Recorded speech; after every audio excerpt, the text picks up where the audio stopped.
So for those of you I haven't met yet, my name is Dylan.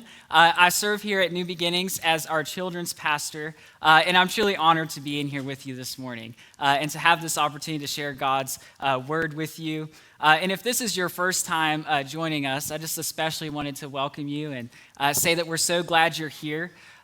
We have been currently in this series titled Family Matters, and that is because your family matters to God.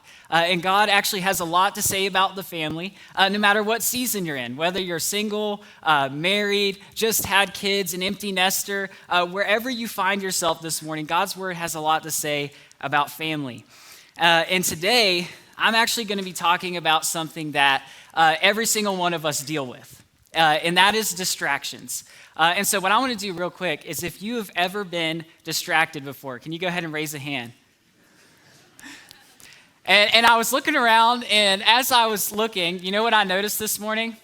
I saw some people who didn't raise their hand. And here's why I think so. I think maybe you're distracted right now, or you're lying in church, and we need to have the prayer team come. No, I'm just kidding. I'm just messing. But I think it's safe to say every single one of us, we've dealt with distractions at some point in our life, especially if you have one of these things. You got all these different notifications that come through. You get text messages, buzzes, all these things. You got Facebook, Instagram, TikTok, streaming services, YouTube, all these things that can so easily consume our time and pull our focus away from what really matters, what we really want to focus on. And the thing that I want to present to you this morning is that distractions can actually be kind of dangerous. And is it all right if I throw myself under the bus this morning? All right, so as soon as I get into the story, my parents are up here in the front row, and I know they're going to be like shaking their heads. But when I was in high school, we'll just say I experienced a negative consequence to distraction. At the time, I had what I thought was the coolest vehicle to have. I had a 1993 GMC Jimmy, and you guys want to know how much I love this car, as I know what engine it had in it. It was a 4.3 liter Vortec V6. It's the only car I've ever owned that I actually knew what kind of engine was in it. And that's because before this, I was driving around a 2000 Mercury Sable that was green. It kind of felt like a granny car. And so whenever I had this Jimmy, I felt like I was a man. I felt like I finally earned my West Virginia card. I was like, come on, somebody, we got it. But so one day I'm driving my 93 GMC Jimmy, and I go over to Burger King. Now, if you've ever been to Burger King, maybe you know their motto. It's Burger King, have it your way. Well, we'll just say at Burger King, I didn't have it my way that day. And so I'm going through the drive-thru. All is well. I get my order, and I'm going to exit the parking lot. And I had like the center console thing I put in there. I don't know if screws came loose, what happened, but it fell over and spilled my drink and everything all over my lap. And I did what any wise person would do. Jesus, take the wheel. Like I literally let go of the wheel. I don't know, it happened so fast. I let go of the wheel, didn't really press the brake, basically did a U-E. And as you can see, I took out the fence at Burger King that day. You see, I was just trying to send a message. Burger King, there's only one king, and his name is Jesus. But I think it's easy for us to see how distraction can be dangerous in a physical standpoint. In fact, there's a lot of research out there that actually talks about how distracted driving is actually one of the leading causes of traffic accidents. And so what I want to talk about today, though, is that not only are they dangerous for us in this like physical sense, but also that they can actually be dangerous to us spiritually in our walk with God, and that they can also be dangerous in our relationship with others. You see, what distractions do is they rob us of the moment. They rob us of the moment that is right in front of us. And if you've been with us the last several weeks, Pastor Scott, he's been taking us in a journey through the books of Ezra and Nehemiah. And we're actually going to be picking up in Nehemiah's story today. And we're going to learn how to defend against distraction. But prior to doing that, I want to take a look at a couple examples that we see in the New Testament where there's actually some people who dealt with distractions, where these distractions robbed them of the moment. And so the first one I want to take a look at is with a guy named Peter. Everybody say Peter. You're going to find out real quick that I'm a children's pastor, and I love to do repeat after me's. But Peter, he was one of the top disciples. Like, he was in Jesus, he was in his inner circle. Him and Jesus were besties. They were super close. He worked really close with him and boldly did things for God. But even Peter, what we're going to see in just a moment, is that even he had a moment where distraction robbed him of the moment spiritually. And so I think if this is something we see happen in the life of Peter, I think it's safe to say we can see the same thing happen in our life too. But this is a story, it's found in Matthew chapter 14, verses 22 through 33. I'm going to be summarizing this one. But in this story, Jesus, he sends his disciples, which are his followers, ahead of him in a boat to the next place they were going. So they're out at sea, Jesus is staying at the land, and he goes off to pray on his own. Well, after some time passes, he goes to meet them where they are, but where they are is in the middle of the sea. And so Jesus actually goes and does something absolutely remarkable, absolutely incredible. He begins to walk on the water. And so he's walking on the water, getting towards where the disciples are, and they see him coming, but it's kind of hard to see who it is. Maybe it's kind of dark out, these different things. And so all they see is a figure moving on top of the water coming towards them. And so they began to panic. They began to freak out, like, what is happening? And Jesus says to them, take courage. It is I. Do not be afraid. And so despite this like chaos that I'm sure is happening in the boat and the panic, Peter is locked in on Jesus. He's focused on the moment. And he has this moment of great faith and says to Jesus, Jesus, if it's really you, tell me to come on out into the water. And so Jesus tells him to come out. He's like, all right, Peter, come on. And Peter does something amazing. He too begins to walk on water. His focus is on Jesus. He's getting closer. This awesome thing is happening. But then distraction strikes. Everybody say dun dun dun. Yeah. But distraction strikes, and Peter, his focus shifts from Jesus to the storm that is going on around them, and he panics and begins to sink. Now, what's awesome is when he cries out to Jesus, Jesus pulls him out and rescues him. But we see this incredible moment of faith that was robbed from Peter due to a distraction that led to fear. I think if we take a moment to reflect on our life, we could probably think of a moment or a time where we had great faith in God, but maybe distraction began to strike. Now, Jesus, he's probably not going to come to us walking on water, but imagine with me this morning what kind of incredible things that you could potentially do for the Lord if he had your focus. How much closer would you be in your walk with God? Maybe this morning you could even think of a time where you were really close to God. You had a really close relationship with him. You were focused on him and what he had for you, rather than just coasting through life, rather than just kind of going through the motions. But then distractions, they came in, and now they're robbing you of that intimacy you once had with God. Again, in some ways, maybe you're coasting through life.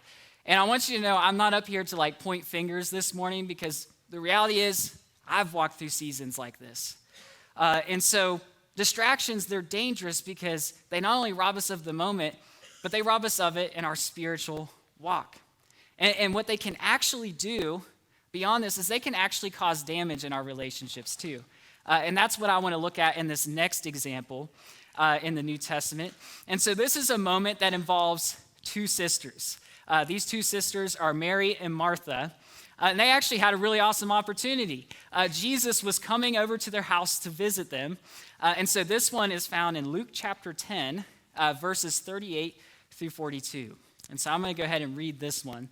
It says, now, as they went on their way, Jesus entered a village, and a woman named Martha welcomed him into her house.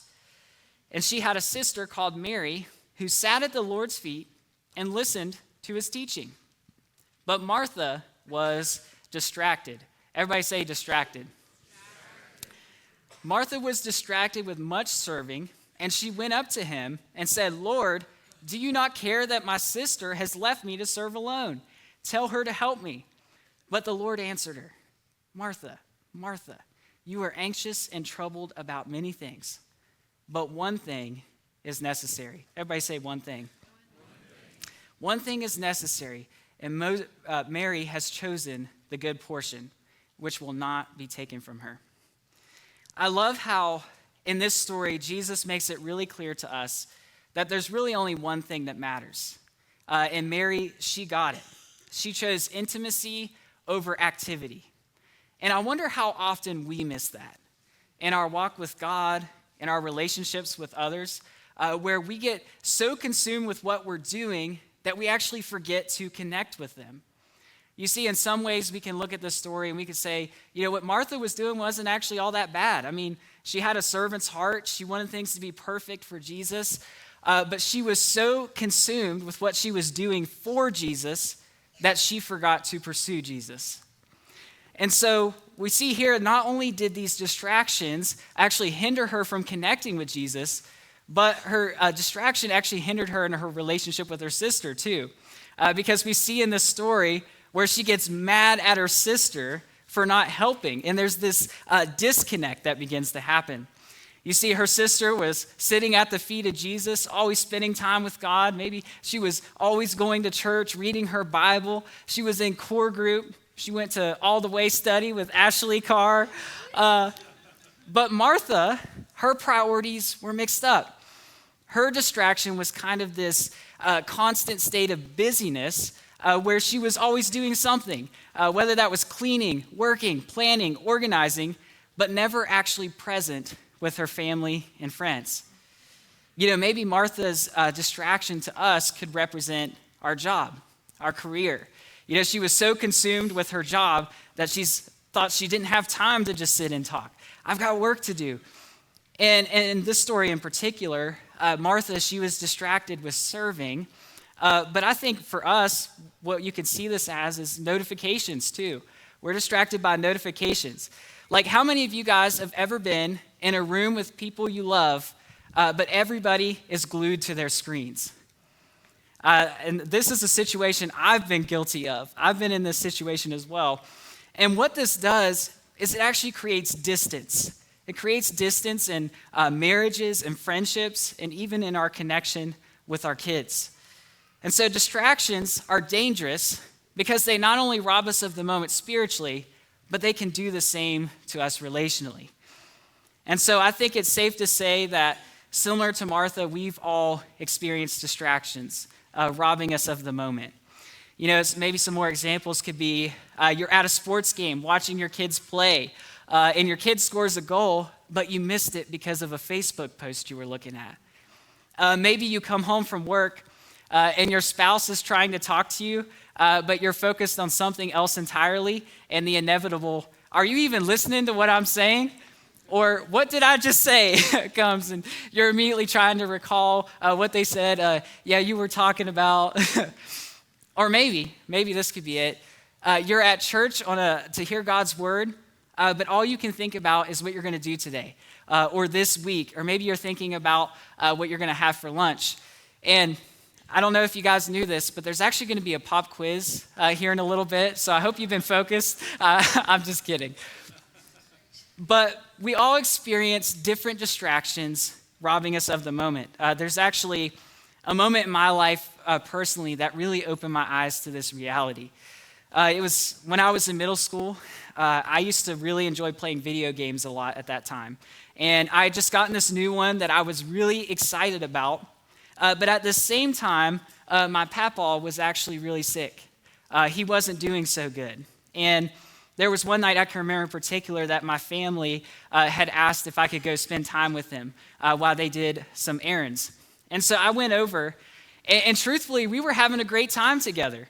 We were laughing, watching this show on TV, but internally, I was so consumed with distraction. All I wanted to do was play that game. And so I called up my mom and begged her to come over because I was bored. That's what I told her. and she ended up coming so I could go home. But when the time came that my papaw passed, I remember looking back at that moment so often with so much regret because distraction had robbed me of the moment. You know, imagine the memories that I could have made had I stayed and focused on the moment. And as much as I hate that it happened, I do thank God that he used it to open my eyes. And so what I want to present today is that the greatest thing hindering your relationship with your spouse, with others, or even God likely could be distraction. You see, the enemy of intimacy is distraction. And it's my hope today that together we can discover how valuable our time is and that we would spend it more on what matters most. And so now that we understand the dangers of distraction, I'm sure you guys are like, okay, what do we do? How are we going to defend against these distractions? And so that's what I'm going to talk about next. And so this is where we're going to be picking up in Nehemiah. And so if you want to go ahead and turn to the book of Nehemiah, I am going to be jumping around today. In fact, kind of rewinding a little bit from where Scott was, because I'm actually going to be going back to Nehemiah chapter 1 to start today. But I think Nehemiah, as I was reading his story, there was actually several things that really jumped out to me that I believe can help us defend against distraction. Because he's an example of someone who was all in. He embraced the moment. He didn't let distractions rob him of it. And so to give a little bit of backstory to set the scene, the families were taken away in exile by the Babylonians. And the walls of Jerusalem were completely destroyed. And so what was happening in the book of Ezra and Nehemiah is we see the families getting brought back. And Nehemiah, he was the cupbearer to the king at the time. So he had a really important role, and he was also a man of God. He felt a strong burden for the people, for the fate of Jerusalem. And so as we pick up in his story today, we're going to go back to the moment when he heard the news about the walls of Jerusalem. And so this is in Nehemiah chapter 1, verses 3 through 4. And it says, "They said to me, 'Those who survived the exile and are back in province are in great trouble and disgrace. The wall of Jerusalem is broken down and its gates have been burned with fire.' When I heard these things, I sat down and wept. For some days I mourned and fasted before the God of heaven." So as we can see from reading this, he felt a strong burden. He mourned, he fasted, and prayed for days. In fact, as you read the remainder of chapter 1, what you're going to see Nehemiah doing is praying and seeking the Lord desperately on behalf of the people. And so what we can see from Nehemiah right off the bat is that he really understood how valuable and how vital the walls were to their safety. And so I think if we're going to defend against distraction, the first thing we have to do is understand the value of what we have. Everybody say, understand the value of what you have. And specifically what I want to highlight in this section today is your time. Because your time is the greatest asset in this life. You know, our life has a currency, and that currency is time.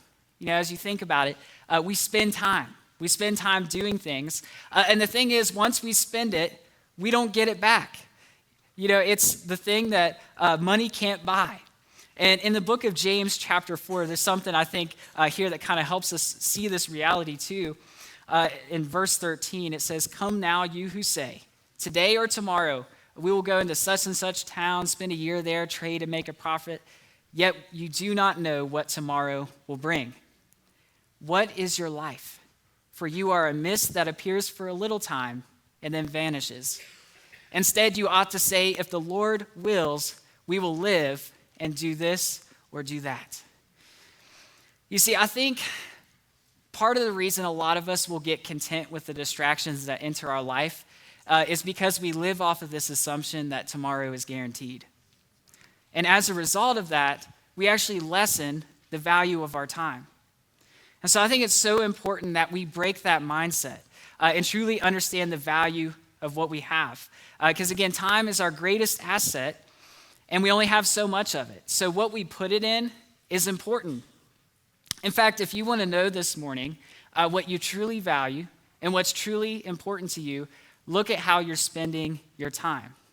Because how you spend your time reveals what you value. How you spend your time reveals what you truly value. And life is too short to allow the enemy to rob you of the time that God has gifted you. And so it's important that we understand, also important we understand this, that the greatest value that we can place into any person is our time, into any relationship, our undivided attention. This was something I read in a book one time that has always stuck with me. But as you read 1 Corinthians 13, so this is the love chapter. Paul is defining what love is. And the very first definition of love is patient.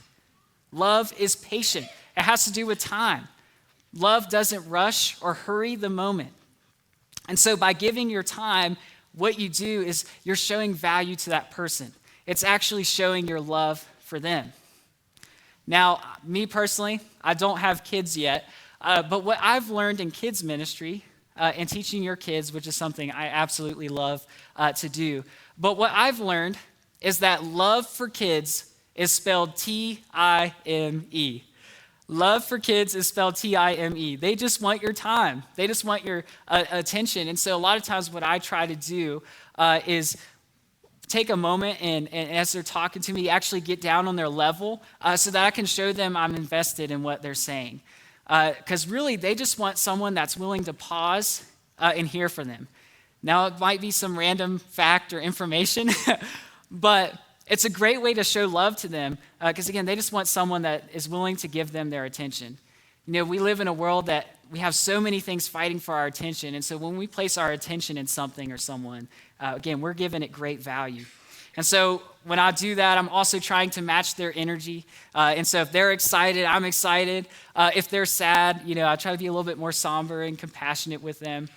But what this does is it actually allows me to have a deeper connection because I'm showing them by giving them my time that they have value to me because they do.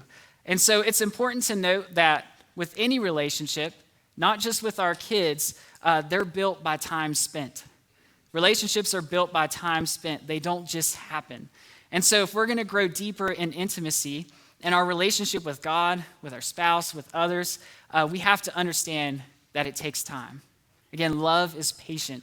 And going back to our point, understand the value of what you have. And so when you give time to something, you're showing it that it has value to you. And so Nehemiah, he had this burden. He understood the value of the walls, and he took action.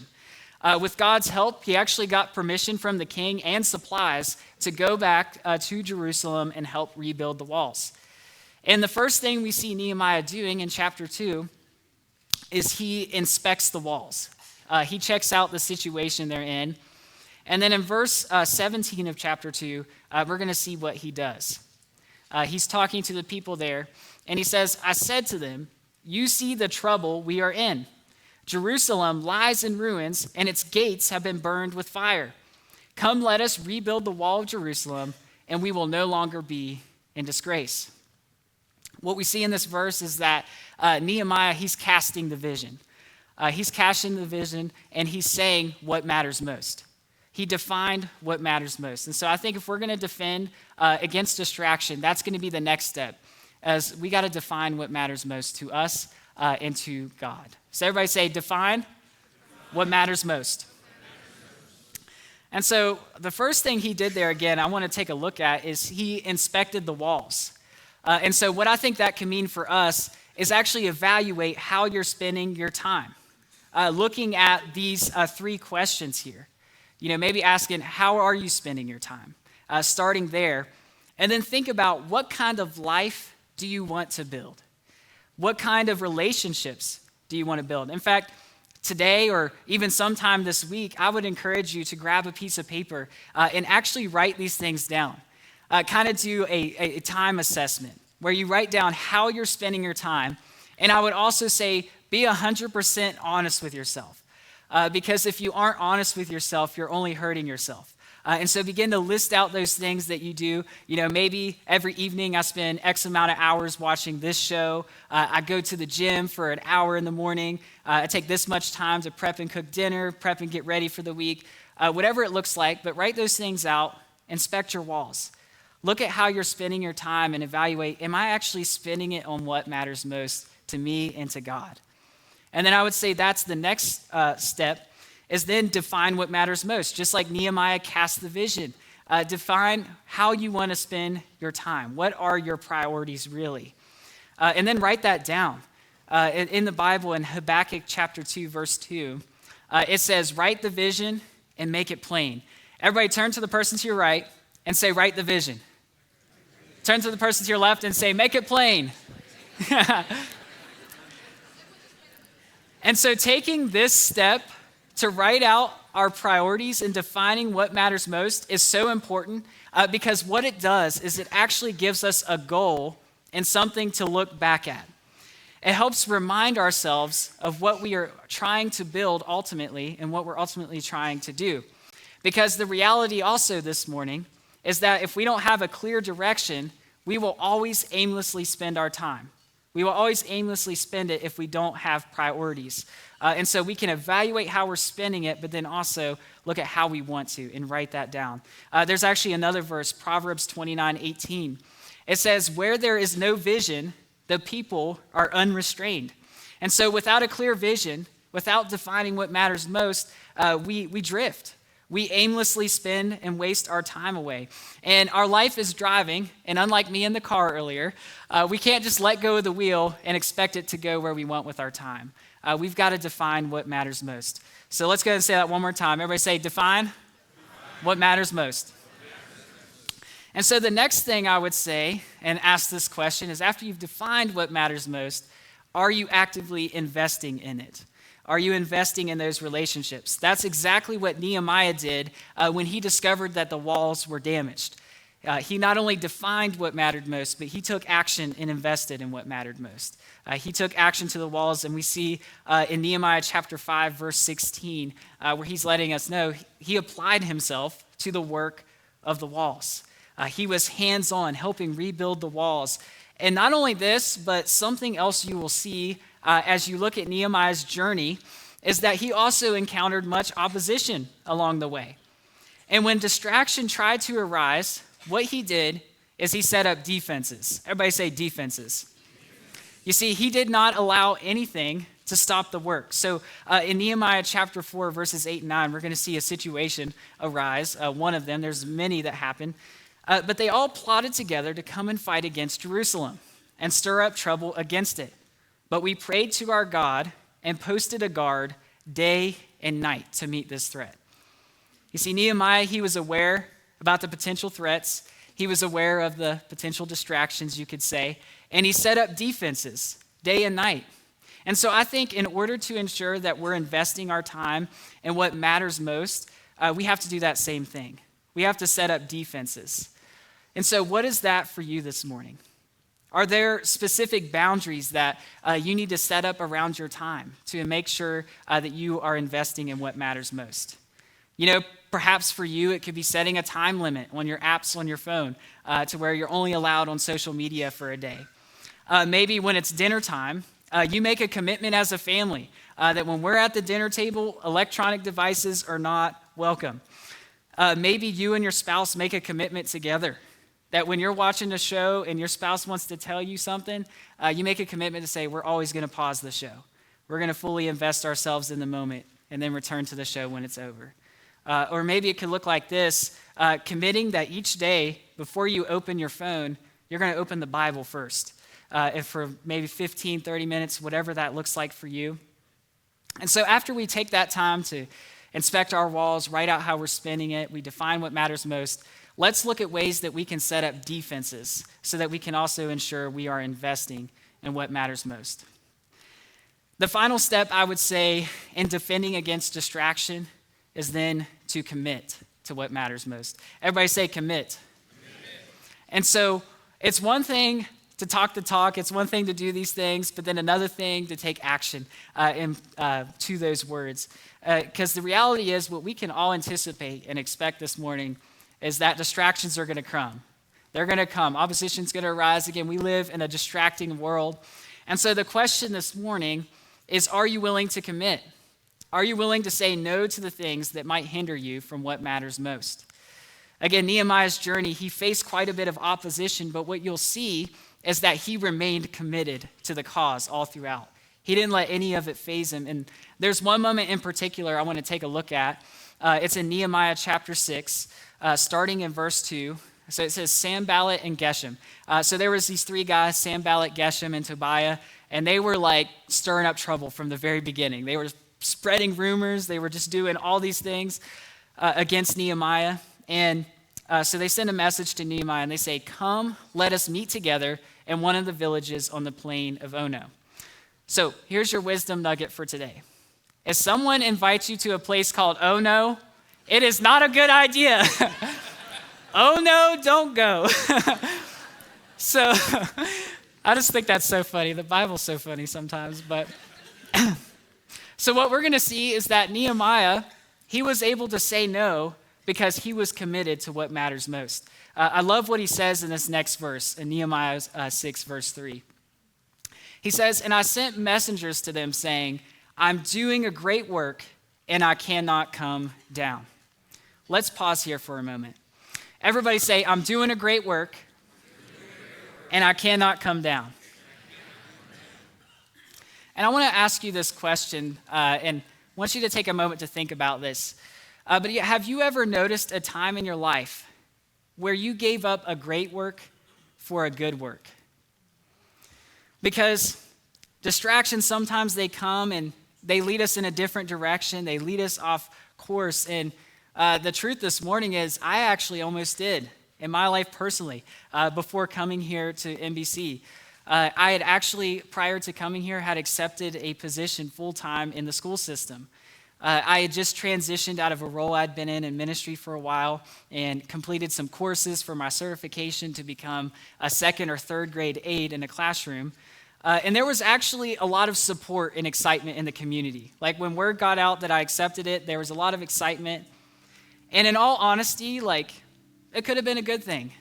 I could have made a difference in the lives of the kids at the school. I could have maybe even impacted my fellow staff members. However, deep in my heart, I knew that my calling wasn't the school system, but the work of the ministry, specifically raising up the next generation.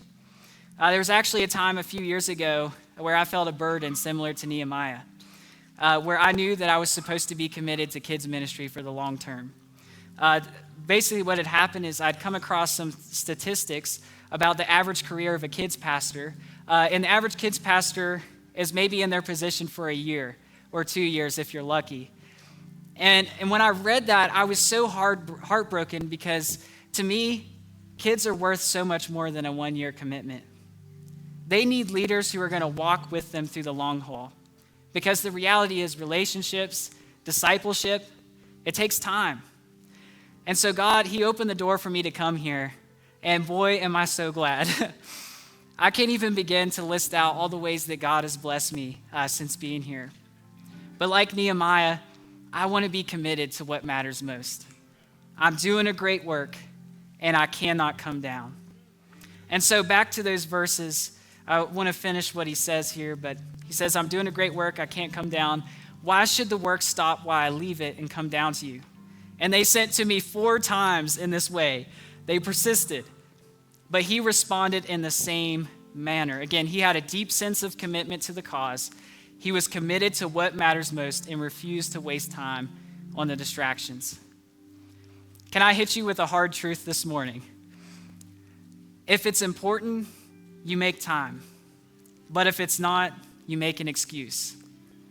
And so let's commit to what matters most by making time for what matters most. And so as we get ready to close, I want to take a moment. I know I've been hitting you with all kinds of questions to reflect on today. But I have another question for you. If years from now, you looked back at your life right now in this very moment, what would you feel? Would you feel joy or regret? Because the truth this morning is that so many of us are losing precious moments to distractions. We're letting time slip away instead of investing it in what truly matters. And if you've ever watched The Office before, which you haven't, I'm just kidding. But Andy Bernard, he's one of the characters, and he actually said a really profound quote that I've never forgotten. He said, "I wish there was a way to know You're in the good old days before you actually left them. And ladies and gentlemen, today is the good old days. One day you're going to look at your life today in this moment, and the question is, are you going to look back with joy or regret? We've got a carpe diem, seize the day, seize the moment, and not let it pass us by. Because the most important moment isn't the one that's ahead of you, it's not the one that's behind you, but it's this moment right now in front of you. And so the question is, how are you going to steward this moment? In Psalm 118:24, it says that this is the day the Lord has made. Let us rejoice and be glad in it. So what are we going to do? We're going to understand the value of what we have. Time is our greatest asset, and how we spend it reveals what we truly value. We're going to define what matters most. Inspect your walls. Take out a piece of paper, write out how you're spending your time, and define what matters most to you and God. Next, we're going to invest in what matters most by setting up defenses to help ensure that we're spending our time on what truly matters. And then lastly, we're going to commit to what matters most.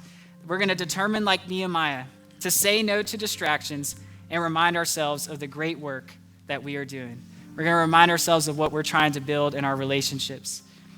And so, one final thing I'll leave you with. Yesterday is history, tomorrow is a mystery, but today is a gift, and that's why we call it the present. So let us not allow the enemy to rob us of this day that the Lord has made. Amen. All right, so I'm going to go ahead and close this out in prayer this morning. Thank you, guys. Let's pray. Heavenly Father, I thank you so much for this morning. God, I thank you so much for your word. And Lord, I pray that you would help us seal these words in our heart, God, that we would never forget that today is the day that you have made. God, that the most important moment is this one right now. God, we get to choose how we spend our time, and we know there's only so much of it. And so, Lord, I pray that you would help us to use it wisely, that we wouldn't allow distractions to rob us of the moment, but that we would go all in with everything that you have for us. And Lord, that you would help us in our marriages, in our relationships with friends, family, kids, whatever it looks like, God, that you would help us to be fully invested in the moment. And so we thank you so much for all these things, and we give you the glory, the honor, and the praise. In Jesus' name, amen.